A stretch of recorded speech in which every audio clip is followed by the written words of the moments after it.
আশরাফুল তিনি বাংলাদেশ জাতীয় পুরুষ দলের ব্যাটিং কোচের দায়িত্ব পেয়ে গেলেন। কংগ্রাচুলেশনস, অভিনন্দন, শুভকামনা। হ্যাঁ, তিনি আমাদের বা বাঙালি জাতির ক্রিকেটে প্রথম সুপারস্টার।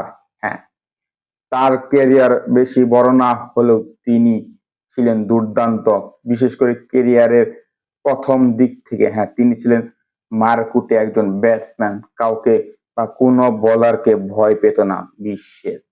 হ্যাঁ, তিনি দেখেছি 2005 সালে অস্ট্রেলিয়াকে নিজ হাতে হারিয়ে দিয়েছিলেন।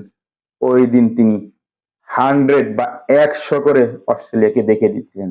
অস্ট্রেলিয়ার কে না ছিল ওই দলে, জাস্ট বাঘা বাঘা ব্যাটসম্যান, বলার কিংবা অন্যান্যরা ছিল কিপার, ফিল্ডার। হ্যাঁ, তখন অস্ট্রেলিয়ান দল ছিল দুর্দান্ত, দুরন্ত।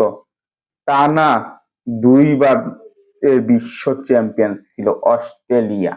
হ্যাঁ, ছিল মাইকেল ক্লার্ক, হাসি, কিংবা ওই যে অ্যাডাম গিলক্রিস্ট, কিংবা বলা চলে ক্যাপ্টেন ওই আরো অন্যান্যরা ছিল। হ্যাঁ, ক্যাপ্টেন ছিলেন অস্ট্রেলিয়ান, সে সময় ছিলেন হচ্ছে একটি পন্টিং এর মতন প্লেয়ার, তাহলে বুঝেন।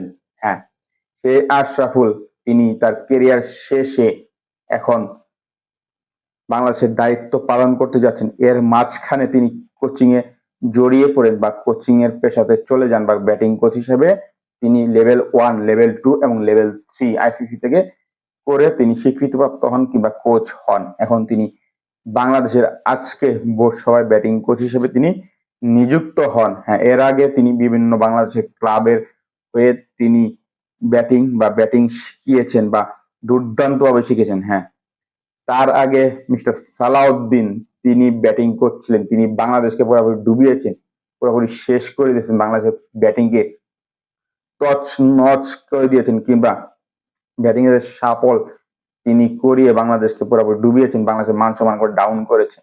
হ্যাঁ, তাকে সরিয়ে বা হটিয়ে বিসিবি মোহাম্মদ আশরাফুলকে অ্যাপয়েন্টমেন্ট বা নিযুক্ত করেছেন এই ব্যাটিং কোচ হিসেবে। আশা করি তিনি ভালো করবেন। তার মেধা, তার বুদ্ধি, তার বিবেক, তার বিবেচনা দিয়ে বাংলাদেশের যে বর্তমান ক্রিকেটার তানজিদ তামিম, পারভেজ হোসেন ইমন, লিটন দাস, তারপরে সাইফ হাসান, কিংবা ওই হালের সুহান, কিংবা বলা চলে ওই রিশাদ হোসেন মারকুটে ব্যাটসম্যান, কিংবা বলা চলে শান্ত, তারপর সাব্বির, নাসির, কিংবা আরো অন্যান্যরা বলা চলে তাওহিদ হৃদয়, এদেরকে জাস্ট অসাধারণ ভাবে তার ব্যাটিং কার্যকর বা আশরাফুলের যে ব্যাটিং, দুর্দান্ত ব্যাটিং করতো আগে আমরা দেখতাম, সেই ব্যাটিং এর ধারাবাহিক